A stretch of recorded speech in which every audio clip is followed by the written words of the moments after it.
കൂടുതൽ family audience പടത്തിലേക്ക് ഒത്തിരി ആകർഷിക്കപ്പെടുന്നുണ്ടെന്ന് അറിഞ്ഞപ്പോൾ ഒത്തിരി സന്തോഷമുണ്ട്. അവരെല്ലാവരും കുറേ പേര് എനിക്ക് വന്നിട്ട് ക്ഷയിക്കേണ്ടി വരികയും ചെയ്തിട്ടുണ്ട്. ആസ്വദിച്ച് നിങ്ങൾക്ക് മതിയായിട്ടില്ല, അതുകൊണ്ടാണ് എവിടെയെങ്കിലും ഒരു ഇത്തിരിയെങ്കിലും ഒരു ഫീൽ കഴിഞ്ഞാൽ ഉടനെ എന്ന് പറയും. കാര്യമുണ്ട്, അത് സത്യമാണ്. അതിന് എനിക്ക് അതിനകത്ത് ഒത്തിരി എന്താ പറയുന്നത്, അദ്ദേഹത്തിൻ്റെ മകനായിട്ട് എനിക്ക് ജനിക്കാൻ സാധിച്ചതിൽ എനിക്കിപ്പോൾ അഭിമാനം തോന്നുന്ന, അല്ലെങ്കിൽ മുമ്പേ ഉണ്ട്, ഞാൻ പറഞ്ഞ ഇപ്പോൾ പ്രത്യേകിച്ച് അദ്ദേഹത്തിൻ്റെ പേരിൽ എന്നെ അറിയപ്പെടുന്നു എന്ന് പറയുന്നതിൽ എനിക്കൊരു സന്തോഷമുള്ള കാര്യമാണ്. അത് തീർച്ചയായിട്ടും അങ്ങനെ ഉണ്ടാവില്ലേ, എനിക്ക് എല്ലാവർക്കും അങ്ങനെ ഉണ്ടാവില്ലേ. ക്യാമ്പയിൻ പോലെ നേരിടുന്നുണ്ടെന്ന് പ്രൊഡ്യൂസറിനെ പറഞ്ഞിട്ടുണ്ടായിരുന്നു. അപ്പോൾ നല്ല സിനിമകൾ വരുമ്പോൾ ജനങ്ങൾ സപ്പോർട്ട് ചെയ്യുന്നുണ്ട്. പക്ഷേ ഒരു സൈഡിൽ അതിന് ഹെയ്റ്റ് ക്യാമ്പയിനും ഉണ്ട് സജീവമായിട്ട്. നമുക്ക് എന്ത് ചെയ്യാൻ പറ്റും? ഓരോ ചില നേരങ്ങളിൽ ചില മനിതർ നമ്മൾ കേട്ടില്ല, നമുക്ക് അത് അവരെ എന്താ ചെയ്യാൻ പറ്റുക? നമുക്ക് ചൊല്ലിക്കൊടുക്കാം, തല്ലിക്കൊടുക്കാം എന്നൊക്കെ പറയുന്നില്ലേ, തള്ളിക്കളയാം. അങ്ങനെയുള്ളവരെ നമുക്ക് അവഗണിക്കാനേ പറ്റുള്ളൂ. അതല്ലാതെ അവരെ നമുക്കത് പറഞ്ഞ് മനസ്സിലാക്കാനായിട്ട് നമുക്ക് സാധിക്കും, പറ്റില്ല. ആൾക്കാരുടെ ഈ ഒരു സിനിമയ്ക്കെന്ന് പറയുമ്പോഴത്തേക്ക് മൊത്തത്തിൽ ഇപ്പോൾ പ്രൊഡ്യൂസറെ വിടുക, നമ്മളിപ്പോൾ ഇപ്പം ഞാനടക്കമുള്ള ഏകദേശം 500-ഓളം പേരുണ്ടല്ലോ, അവരുടെയൊക്കെ ഒരു പ്രതീക്ഷ, അവരുടെയൊക്കെ ഒരു അതിനെയാണ് അവർ തല്ലിക്കെടുത്താൻ ശ്രമിക്കുന്നത്. അത് ഒത്തിരി വിഷമമുള്ള കാര്യമാണ്. നമുക്ക് എന്ത് ചെയ്യാൻ പറ്റും? നമുക്കത് പറയാമെന്നുള്ളതല്ലേ പറ്റുള്ളൂ. അല്ലാതെ ഒരു നല്ല സിനിമ, തീർച്ചയായിട്ടും നല്ല സിനിമ തന്നെയാണ്. എനിക്ക് ഞാൻ അഭിമാനത്തോടെ പറയുകയാണ്, നല്ല ഒന്നാമതൊരു സിനിമയാണ്. ഞാൻ എൻ്റെ ജീവിതത്തിൽ ആദ്യമായിട്ടാണ് ഇത്രയും മനോഹരമായൊരു സിനിമയിൽ ഞാൻ അഭിനയിക്കുന്നത്. എനിക്ക് അത് നല്ലൊരു ക്യാരക്ടറും അത് ആളുകളിലേക്ക് ഇങ്ങനെ എത്താതിരിക്കുന്നു എന്ന് പറഞ്ഞാൽ അങ്ങനെ ഒരു അവസ്ഥ ഉണ്ടാകുന്നുണ്ടെങ്കിൽ സത്യം പറഞ്ഞാൽ വിഷമമുണ്ട്. ആ വിഷമം ഞാൻ നിങ്ങളോട് പറയുകയാണ്, അല്ല നിങ്ങളോടല്ല എനിക്ക് ആരോടാ പറയാൻ പറ്റുക. ഹെയ്റ്റ് ക്യാമ്പയിൻ നടന്നതിന് ശേഷം പ്രേക്ഷകർ സിനിമ കണ്ടതിന് ശേഷം നല്ല അഭിപ്രായം പറയും. ഹെയ്റ്റ് ക്യാമ്പയിൻ ഉണ്ടെന്ന് പറഞ്ഞാൽ കൂടിയും ഇപ്പം അതിനകത്ത് വന്നിട്ട് അവർ ചീത്ത പറഞ്ഞുകൊണ്ട് ഞാൻ എൻ്റെ ഫേസ്ബുക്കിൽ ഇപ്പോൾ കഴിഞ്ഞ ദിവസം ഒരു ഫോട്ടോ ഇട്ടപ്പോഴത്തേക്ക് അതിനകത്ത് തന്നെ വന്നിട്ട് 1-2 പേര് വന്നപ്പോൾ അവരെ ചീത്ത പറഞ്ഞ് അവരോടിക്കുന്ന അവസ്ഥ ഉണ്ടാകുന്നുണ്ടെന്നുള്ളത് നമുക്ക് ആശ്വാസകരമാണ്. അത് ശരി തന്നെ അല്ലേ? അങ്ങനെ അതാണ് ചെയ്യേണ്ടത്. നിങ്ങളാണ് അതിനെ പ്രതിരോധിക്കേണ്ടത്. ഞങ്ങളെ സപ്പോർട്ട് ചെയ്യേണ്ടത് നിങ്ങളാണ്. നമ്മൾ പറയുന്നതിൽ ശരിയുണ്ടെങ്കിൽ നിങ്ങൾ നമ്മളെ സപ്പോർട്ട് ചെയ്യണം, അതാണ് പറയുന്നത് അല്ലേ? അല്ലാതെ ഞങ്ങൾ പറയുമ്പോഴാണ് പ്രശ്നം. നിങ്ങൾക്ക് പറയാമല്ലോ, നല്ല രീതിയിലാണ് വരുന്നത്. അതായത് കേട്ടില്ല, റെസ്പോൺസ് വരുന്നത് അങ്ങനെയാണ്. ആദ്യം ഒരു ഹേറ്റ് വന്നിട്ട് അതിന് ശേഷം പ്രേക്ഷകർ കണ്ടതിന് ശേഷം നല്ല റിവ്യൂസ് വരുന്നുണ്ട്. അപ്പോൾ അതിനെക്കുറിച്ച് നല്ല ആൾക്കാർ കണ്ടിട്ട് നല്ല റെസ്പോൺസ് തന്നെ. ഈ ഹേറ്റ് ക്യാമ്പയിൻ നടത്തുന്നു പറയുന്ന ആൾക്കാർ പടം കണ്ടിട്ടല്ല പറയുന്നത്. അതാണ് ഏറ്റവും വലിയ രസം എന്ന് പറഞ്ഞാൽ. പല ആൾക്കാരും പിന്നെ ചിലരൊക്കെ ഈ പേയ്മെന്റ് വാങ്ങിച്ചുകൊണ്ട് ചില റിവ്യൂ നടത്താറുണ്ട്. അതും ഒന്നും പറയാനില്ല. അതെ, അവരൊക്കെ അവരുടെ ജീവിതമാർഗം. പക്ഷേ ജീവിതമാർഗത്തെ അതെ, പിള്ള മനസ്സിൽ കള്ളമില്ലെന്നല്ലേ നമ്മൾ അതാണ് മനസ്സിലാക്കേണ്ടത്. എനിക്ക് അങ്ങനെ ഒത്തിരി കുട്ടികൾ, കൊച്ചു കുഞ്ഞുങ്ങൾ, ഇതുപോലുള്ള കൊച്ചു കുഞ്ഞുങ്ങൾ എനിക്ക് എൻ്റെ മൊബൈലിൽ കാണിച്ചു തരാം. എനിക്ക് അയച്ചു തന്ന വീഡിയോസ്, ഷമ്മയപ്പൂപ്പ ഞങ്ങളുടെ കണ്ണ് നിറഞ്ഞു എന്ന് പറഞ്ഞുകൊണ്ട്, അതൊക്കെ നമുക്കൊക്കെ ആ വീഡിയോ കണ്ടപ്പോൾ എനിക്ക് സത്യം പറഞ്ഞാൽ ഞാൻ കരഞ്ഞുപോയി. അതുള്ള കാര്യം പറയും. ഞാൻ സിനിമയിൽ അഭിനയിച്ചപ്പോൾ കരഞ്ഞതൊന്നുമല്ല, അതിനേക്കാൾ കൂടുതൽ അത് ഇങ്ങനെയൊക്കെയുള്ള ക്യാമ്പയിൻ നടത്തി ഇതിനെ തകർക്കാൻ ശ്രമിക്കുന്നുണ്ടെങ്കിൽ അത് സത്യം പറഞ്ഞാൽ ഖേദകരമാണ്. അതിൽ നിന്ന് ഇവരൊക്കെ പിന്മാറണമെന്നുള്ളതാണ് ഞങ്ങൾ എന്താണ് വിനീതമായിട്ട് അപേക്ഷിക്കുകയാണ്. അതല്ലാതെ നമുക്ക് എന്ത് ചെയ്യാൻ പറ്റും? ഇങ്ങനെ ഒരു അവസ്ഥയിൽ വന്നിട്ട് നമുക്കല്ലാതെ എന്താ ചെയ്യാൻ പറ്റും അല്ലേ? അപേക്ഷിക്കുകയാണ്. ഇപ്പോൾ മലയാള സിനിമ എന്ന് പറയുമ്പോൾ തന്നെ ഇന്ത്യൻ സിനിമയിൽ ഏറ്റവും കൂടുതൽ നല്ല കോണ്ടന്റ് വരുന്നൊരു ഇൻഡസ്ട്രിയാണ് നമ്മൾ മലയാള സിനിമ. പഴയ സാറിന് സമയത്ത് തിരുവനന്തപുരത്തൊക്കെ ചെയ്ത പോലത്തെ രീതിയിലുള്ള ഒരു പാറ്റേണാണ് ഇപ്പോഴത്തെ മലയാള സിനിമ കടന്നു പോയിക്കൊണ്ടിരിക്കുന്നത്. ചർച്ചയാവുന്നു, ഓരോരോ സിനിമകൾ ചർച്ചയാവുന്നു. ഇന്നത്തെ ഇൻഡസ്ട്രിയിൽ, ഇന്ത്യൻ സിനിമ ഇൻഡസ്ട്രിയിൽ വരുമ്പോൾ മലയാള സിനിമ എത്രത്തോളം കോണ്ടന്റ് നല്ല രീതിയിൽ പ്രൊഡ്യൂസ് ചെയ്യുന്നുണ്ടെന്നാണ് ചേട്ടന് തോന്നുന്നത്? നമ്മുടെ യുവ തലമുറ സംവിധായകരായിക്കോട്ടെ അല്ലെങ്കിൽ നടീനടന്മാരായിക്കോട്ടെ, നമ്മുടെ യുവത എന്ന് പറയുന്നത് അവർ നല്ല ടാലൻറ്റഡ് ആണ്. സിനിമ എവിടെയെങ്കിലും പോയി എന്തെങ്കിലുമൊക്കെ ചെയ്യുന്നവരല്ല. എല്ലാവരും ഈ മാധ്യമത്തെക്കുറിച്ചും ജനങ്ങളുടെ അല്ലെങ്കിൽ പ്രേക്ഷകരുടെ താല്പര്യത്തെക്കുറിച്ചും അവരെ ഏത് രീതിയിലുള്ള സംഭവമാണ് അവർക്ക് വേണ്ടത് എന്നൊക്കെ അറിഞ്ഞു പെരുമാറാൻ കഴിവുള്ളവരാണ് നമ്മുടെ ഇപ്പോഴത്തെ പുതിയ തലമുറയിലുള്ള യുവാക്കന്മാരായിട്ടുള്ള ആൾക്കാരുണ്ട്. അപ്പോൾ അവരെ തീർച്ചയായിട്ടും അവർക്ക് എന്താണ് ബുദ്ധിമുട്ടുണ്ടാക്കാത്ത രീതിയിൽ നമ്മൾ ഇത് പറഞ്ഞില്ലേ, ഈ അമ്മാവൻ നിങ്ങളൊക്കെ പറയുന്നത് ആ മാതിരി ആറ്റിറ്റ്യൂഡിൽ നിന്ന് നമ്മുടെ പഴയ സീനിയേഴ്സായിട്ടുള്ള ആൾക്കാർ, ഞാനടക്കമുള്ള ആൾക്കാർ നമ്മളൊരു മാറ്റം ഉണ്ടാകണമെന്ന് ആഗ്രഹിക്കുന്നതെന്നാണ് എനിക്ക് പറയാനുള്ളത്. കാരണം നമ്മളെന്താണ് എപ്പോഴും ഒരു ഇൻഡസ്ട്രി എന്തായിക്കോട്ടെ ഏതാണേലും നമ്മുടെ നല്ലത്. ഇപ്പം ഞാനിപ്പോൾ എന്താണ് ഒരു സീനിയറാണ്, എൻ്റെ നല്ല ഈ ഇൻഡസ്ട്രി അടുത്ത തലമുറയ്ക്കുള്ളത് അത് നമ്മൾ എച്ചിലാക്കി വെക്കരുത്. എന്നിട്ട് അത് നല്ല രീതിയിൽ നമ്മളതിനെ ആക്കിയിട്ട് വേണം നമ്മൾ അടുത്ത തലമുറയ്ക്ക് ഇത് കൈമാറാൻ. ഇത് എച്ചിലാക്കി മാറ്റാനായിട്ടുള്ള ഈ പഴയ ആൾക്കാരുടെ ഒരു ശ്രമമുണ്ട്. ഇതൊരു നമ്മൾ എച്ചിൽ വേണം ഇത് കഴിച്ചാൽ മതി എന്ന് പറയുന്ന അവസ്ഥയിലേക്ക് ഒരു ഇൻഡസ്ട്രി കൊണ്ടുപോകരുത്. നമ്മുടെ യുവ തലമുറയെ നമ്മൾ വിശ്വസിക്കുക. അവർക്ക് വളരെ കഴിവുള്ള ആൾക്കാർ തന്നെയാണ് എല്ലാവരും. അവരെ നമ്മൾ അതിനുവേണ്ടി നമ്മളാണ് അവരെ പ്രാപ്തരാക്കേണ്ടത്. അവർക്ക് വേണ്ട ചില കാര്യങ്ങൾക്ക് ട്രെയിനിങ്ങും കാര്യങ്ങളും ടിപ്സും കാര്യങ്ങളൊക്കെ കൊടുക്കാൻ നമുക്ക് സീനിയേഴ്സിന് സാധിക്കും. അതിനുള്ള അവസരം സൃഷ്ടിക്കുക, അതാണ് വേണ്ടത്. ഇപ്പോൾ പണ്ടാണെങ്കിൽ നമുക്ക് ഈ പറഞ്ഞ സിനിമകളൊക്കെ നമുക്ക് റിലീസ് ചെയ്ത് കഴിഞ്ഞാൽ ഇപ്പോൾ നല്ല പ്രൊമോഷൻ്റെ കാര്യങ്ങളുണ്ടായിരുന്നു. പക്ഷേ ഇപ്പോൾ സംഘാടകരായാലും സിനിമ മേക്കേഴ്സ് ആയാലും അനുവദിക്കുന്ന ഒരുപാട് കാര്യങ്ങൾ ഇപ്പോൾ നെഗറ്റീവ് റിവ്യൂസ് അടക്കം ഒരുപാട് കാര്യങ്ങൾ വരുന്നെങ്കിൽ നമ്മൾ പ്രൊമോഷൻ ചെയ്യാൻ വേണ്ടി തിയേറ്ററിലേക്ക് വരുന്നു, ആളുകളുടെ റെസ്പോൺസിലേക്ക് വരുന്നു, പോസിറ്റീവായിട്ട് നോക്കി കാണുന്നു. പണ്ടത്തെ ഇൻഡസ്ട്രിയിലെ സിനിമകളൊക്കെ ഇറങ്ങുമ്പോഴും ഇപ്പോഴത്തെ ഇൻഡസ്ട്രിയിലെ സിനിമകൾ ഇറങ്ങുമ്പോഴുണ്ടാകുന്ന ഈ വ്യത്യാസം നോക്കി കാണുമ്പോൾ മാറ്റം അനിവാര്യമാണ്. നമ്മളെപ്പോഴും ഏതൊരു ഇൻഡസ്ട്രിയിൽ സിനിമ എന്ന് മാത്രമല്ല എല്ലായിടത്തും മാറ്റം, അതായത് അല്ലെങ്കിൽ പറഞ്ഞാൽ കുറച്ചും കൂടി ഇതായിട്ട് പറഞ്ഞാൽ വിപ്ലവം ആവശ്യമാണ്. എപ്പോഴും നമ്മൾ ഒരേ രീതിയിൽ കിടക്കുന്നതല്ല.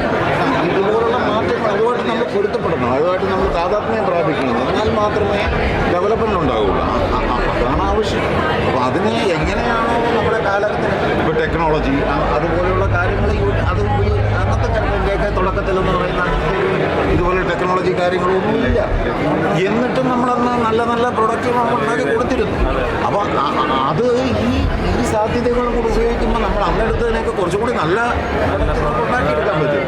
ആ സാധ്യതകളെ കുറിച്ചാണ് ചിന്തിക്കേണ്ടത്. അല്ലാതെ നമ്മൾ അതിനകത്ത് അസൂയയോ അല്ലെങ്കിൽ ആ ഒരു കുശുമ്പോ കാണിക്കാതെ ഇതൊരു ഒത്തൊരുമയോടുകൂടി ഒരു കൂട്ടായ്മയായിട്ട് ചെയ്യുമ്പോൾ എനിക്ക് തോന്നുന്നു ഇന്ത്യൻ ഇൻഡസ്ട്രിയിലെ ഈ ഒരു സിനിമാ ഇൻഡസ്ട്രിയിലെ ഏറ്റവും എന്താ പറയുന്നത് കാതലുള്ള അല്ലെങ്കിൽ ഏറ്റവും സ്മാർട്ടായിട്ടുള്ള അല്ലെങ്കിൽ ഏറ്റവും കഴിവുറ്റ ആൾക്കാരാണ് മലയാളം ഇൻഡസ്ട്രി സിനിമാ ഇൻഡസ്ട്രിയിലുള്ള കലാകാരന്മാർ, അതായത് നടന്മാരായിക്കോട്ടെ എല്ലാവരെയാണ് ഉദ്ദേശം പറയുന്നത്. എല്ലാം ഭീകരമാണ്. നമ്മുടെ ഭാഷയിൽ പറഞ്ഞു കഴിഞ്ഞാൽ പോളിയാണ്. ചേട്ടാ അച്ഛനെ പറ്റി നേരത്തെ പറഞ്ഞു, ഇപ്പോഴത്തെ യുവതലമുറയെ പറ്റി പറഞ്ഞു. യുവതലമുറയ്ക്ക് ഉപദേശങ്ങൾ നമുക്ക് കൊടുക്കാൻ പറ്റുമെന്ന് ചേട്ടൻ പറഞ്ഞു. മകൻ എന്താണ് അത് അവനോടല്ലേ ഞാൻ അവന് ഉപദേശം കൊടുക്കാറുണ്ടോ എന്നുള്ളത് നിങ്ങൾക്കറിയില്ലല്ലോ. അവന് കൊടുക്കുന്നത് പോലെ തന്നെ ഞാൻ എൻ്റെ കൂടെയുള്ള എൻ്റെ കൊടുത്തിട്ടുണ്ട്. എൻ്റെ മകന് മാത്രമായിട്ട് അങ്ങനെ ഞാനൊരു ഇതായിട്ട് കൊടുക്കാറുണ്ട്. എൻ്റെ ഞാൻ യുവാവായിരിക്കുന്ന അവസരം എൻ്റെ മുകളിലുള്ളവരുണ്ട്. അവരെന്നോട് അങ്ങനെ വിഷമം അതൊക്കെ ഞാൻ എൻ്റെ ഞാൻ കാണിക്കാറുണ്ട്. ഞാനിപ്പോൾ തൽക്കാലം സിനിമ ചെയ്യുന്നില്ല.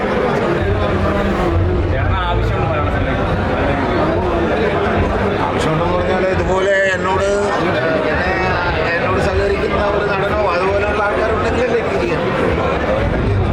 അങ്ങനെ ഉള്ളിടത്ത് നമുക്ക് ചെയ്യാമെന്ന് വിചാരിച്ചു ഒതുങ്ങി നിൽക്കുകയാണ്. നിങ്ങളിങ്ങനെ പറഞ്ഞതിൻ്റെ സീറോ ആക്കാതിരുന്നു. ഇതുപോലൊരു പടത്തിൽ ഇങ്ങനെ എന്താണ് ഞാൻ മറ്റേ നായകനെ ഞാൻ ഓവർടേക്ക് ചെയ്തു, അറ്റൻഡ് ചെയ്തു, മറ്റേ നിങ്ങളെ പോലുള്ളവരിങ്ങനെ ഫേസ്ബുക്കിലും യൂട്യൂബിലൊക്കെ കമൻറ്റിട്ടാണ് എനിക്ക് പലയിടത്തും പടങ്ങളില്ലാതായത്. മനസ്സിലാക്കുക, ദയവേദത് അങ്ങനെ പറയാതിരിക്കുക. അത് ശരിയാണ്. അത് നിങ്ങൾ പറയുമ്പോൾ അവർക്കത് ഈഗോ ക്ലാഷ് അടിക്കുകയാണ്.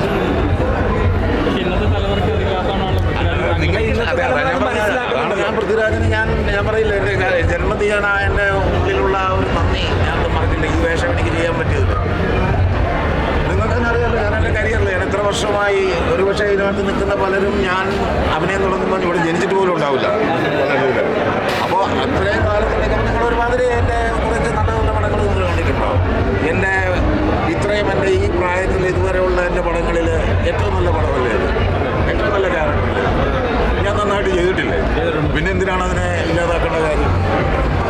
അപ്പോൾ അത് മാനിക്കണ്ടേ നിങ്ങൾ? അതുപോലെ രാജുവിനകത്ത് നന്നായിട്ട് ചെയ്തിട്ടില്ലേ. രാജുവിൻ്റെ മറ്റു പടങ്ങളെക്കാളൊക്കെ രാജു മനോഹരമായിട്ട് എനിക്ക് ഞാൻ പറയില്ല ഞാനോട്ട് അഭിനയിച്ച സീൻ, ബാക്കിയുള്ള സീനിനൊക്കെ വെച്ചാൽ ഞാൻ കൂടുതൽ ശ്രദ്ധിച്ചിട്ടില്ല. ഞാനോട്ട് അഭിനയിച്ച സീനിൽ ആദ്യം രാജു അത്ര നന്നായിട്ട് ചെയ്തുകൊണ്ടാണ് എനിക്ക് ചെയ്യാൻ പറ്റിയത്. ആദ്യം ഇച്ചിരി ഓവറായിട്ടോ അല്ലെങ്കിൽ ഇച്ചിരി ബോറായിട്ടോ ചെയ്ത് കഴിഞ്ഞാൽ എനിക്കതുപോലല്ലേ ചെയ്യാൻ പറ്റുള്ളൂ. ഇത് കൊടുക്കൽ വാങ്ങലാണ്, അല്ലാതെ ഒരാൾ മാത്രം വിചാരിച്ചു കഴിഞ്ഞാൽ എല്ലാം ഒരു സിനിമ നന്നാകുന്നില്ല. എല്ലാവരും നന്നായിട്ട് ഇവൻ എന്ത് മനോഹരമായിട്ടാണ് ആ സീനിൽ അഭിനയിച്ചത്. അത് ഞാനത് അത്രയും നന്നായിട്ട് ചെയ്തുകൊണ്ടാണ് അവൻ എന്നോട് അതുപോലെ ചെയ്യാൻ പറ്റിയത് അല്ലേ? ശരിയല്ലേ? അതല്ലേ കൊടുക്കൽ വാങ്ങുന്നത്. എന്നെ വന്ന ചീത്ത പറയുന്ന സീനിൽ അവൻ്റെ അച്ഛനാണ് ഞാൻ കൂടത്തിൽ. അപ്പോൾ ആ അച്ഛനെ ചീത്ത വിളിക്കുമ്പോൾ ആ അച്ഛൻ്റെ ഒരു റിയാക്ഷൻ ആണ്. അത് ഞാനതുപോലെ കൊടുത്തിട്ടില്ല എങ്ങനെ പറയാനാണ് തോന്നിയത്. അപ്പോൾ അതിൽ ഞാനത് അഭിമാനിക്കുകയാണ്. കാരണം ഞാനത് നന്നായിട്ട് ചെയ്തത് കൊണ്ടാണ് അവനെന്ത് നന്നായിട്ട് അവൻ നന്നായിട്ട് ചെയ്തപ്പോൾ ഞാൻ അവൻ്റെ അപ്പുറം കയറി. ആ ഒരു മത്സരമുണ്ടല്ലോ, അതാണ് നമ്മൾ ആ ഒരു സ്പിരിറ്റോട് കൂടി അതിനെ കൈകാര്യം ചെയ്യുക എന്ന് പറയുന്നത്. അതിൽ എന്താണ് അവനും ഹാപ്പിയാണ്, ഞാനും ഹാപ്പിയാണ്. അതിനേക്കാളും ഞങ്ങൾ രണ്ട് ഹാപ്പിയായപ്പോൾ ഡയറക്ടറും ഹാപ്പിയാണ് ഇല്ലേ? ആ സീനിന് ഭയങ്കര കൈയടിയാണ് അവൻ കൈയടിയുടെ. ഞാനത് കൊല്ലത്ത് നല്ല കൈയടിയുണ്ട് ഇതിൻ്റെ ആ ചേഞ്ചിന്. എന്തുകൊണ്ടാണ് ഞാൻ അങ്ങനെ നിൽക്കുന്നതുകൊണ്ടാണ് അവൻ്റെ ആ ചേഞ്ചിന് ഇമ്പാക്റ്റ് വരുന്നത് അല്ലേ? ആ പറയാൻ അതാണ് കൊടുക്കൽ വാങ്ങുന്നത്. അതല്ല, ആ ഹാപ്പിനെസ്സാണ് ഞങ്ങൾ ഇനിയും അടുത്ത സിനിമകൾ താങ്കൾ കാണാൻ ആഗ്രഹിക്കുന്നത്. കേട്ടില്ല. ഇനിയുള്ള സിനിമകളിൽ ഇത് സന്തോഷമുണ്ടല്ലോ, ഒരു ക്യാരക്ടർ ചെയ്തിട്ട് സാറ്റിസ്ഫൈ ചെയ്യുന്നൊരു സന്തോഷമുണ്ടല്ലോ. താങ്കൾ തന്നെ പറയുന്നത് ഇനിയുള്ള സിനിമകൾ ചെയ്യാൻ ആഗ്രഹിക്കുന്നില്ല, ഇപ്പോൾ ചെയ്യുന്നില്ല. പക്ഷെ ഇനിയും വരാനാണ് ഞങ്ങൾ ആഗ്രഹിക്കുന്നത്. അല്ല, ഞാനതിനോട് എനിക്ക് അങ്ങനെ ചെയ്യാതിരിക്കും. ഞാൻ ഈ കടയിൽ നിന്ന് വെച്ചുകൊണ്ടിരിക്കുന്നത് എന്തിനാ? ഞാൻ എന്ന് പറയുന്ന ഒരു നടൻ ഒരു കടയിൽ തുറന്ന് വെച്ചിട്ടുണ്ടല്ലോ. അതെന്തിനാണ്? അഭിനയിക്കാനാണ് അല്ലേ? പക്ഷേ ഞാൻ അഭിനയിക്കുമ്പോൾ എൻ്റെ അഭിനയത്തിന് ഇവൻ എൻ്റെ കൂടെ അഭിനയിക്കുന്നു. ഞാൻ ഇവനോട് ഡയലോഗ് പറയുമ്പോൾ അത് റിയാക്ഷൻ തരാൻ ഭയങ്കര ബ്ലാങ്കായിട്ട് നിന്ന് എനിക്ക് അഭിനയിക്കാൻ പറ്റുമോ? അപ്പോൾ അവിടെ ഞാൻ എന്താ ചെയ്യണ്ടേ? അവിടുന്ന് സ്വരം നല്ല ഇവിടെ പാട്ട് നിർത്തുകയല്ലേ അത്? പക്ഷെ അന്നത്തെ മോഹൻലാലിൻ്റെ പ്രജയുടെ